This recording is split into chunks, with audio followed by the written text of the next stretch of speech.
Hello everybody, thank you very much for joining me today for another Twilight Zone video in my Twilight Zone ranking series where I rank every episode of the original Twilight Zone from my least favorite to my favorite.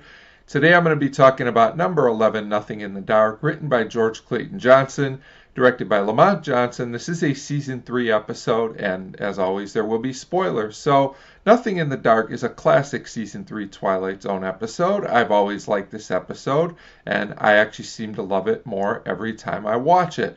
This is one of Twilight Zone's greatest dramas in my opinion, with one of the most memorable endings, but there is some spookiness to the episode as well. I would say this episode has a quiet intensity about it that I really like. It's a very calm episode in some ways that takes place all in one location, but the lead characters are very interesting, and the acting by Robert Redford, and especially Gladys Cooper, is great. Redford plays his role in an interesting way that really works for me, and Gladys Cooper gives one of the greatest Twilight Zone performances in this episode, in my opinion. The script by George Clayton Johnson is also really, really good, and the direction is solid as well, and I was really invested in everything in this episode from beginning to end. So this episode starts with an elderly lady named Wanda, and she lives in a basement apartment all alone, and the building is also supposed to be torn down, so she's really the last one there. So Wanda hears a noise outside. She finds an injured police officer outside her door. He has been shot, and if she doesn't let him in, he says he will pass away. Now Wanda's very afraid to let him in, as she thinks he is some form of death trying to trick her, so she's very frightened, but reluctantly the officer convinces her it's safe to let him in, so she brings him inside.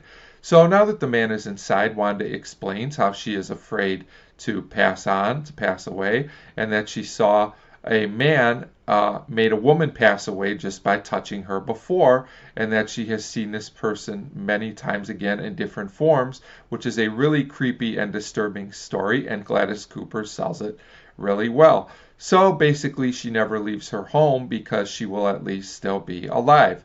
At this point, another man stops by and explains that Wanda has to leave because he has to tear down the building. He explains he has no choice, and that if she refuses to leave, he will call the police. So Wanda is naturally upset about all this, and she looks to the officer that she's helping out for help, but the contractor doesn't see him there at all. So now Wanda figures out and knows that the officer is indeed a form of death.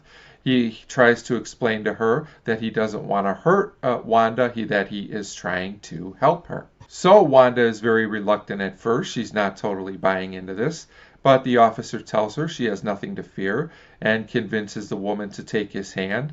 Soon she is next to her own body in an absolutely great scene, in my opinion. And in one of my favorite Twilight Zone scenes ever, the officer and Wanda walk out together. I have so many feelings running through me just talking about this. What a great ending to an all-time classic episode. So Nothing in the Dark is a great mix of creepiness and sincere drama. The episode feels very real, and there's a great thought-provoking message here as well that's still very relevant. I'm just so invested in everything that happens, and the acting is amazing. The music in this episode is really great as well, and the ending just gives me feelings every time I watch this episode. So overall, Nothing in the Dark is an all-time classic that I rate at number 11 on the list. This episode just missed the top 10 for me, but I still love it. So as always, feel free to leave me a comment. Let me know if you like Nothing in the Dark or not. Thank you very much for your support, and thanks for watching.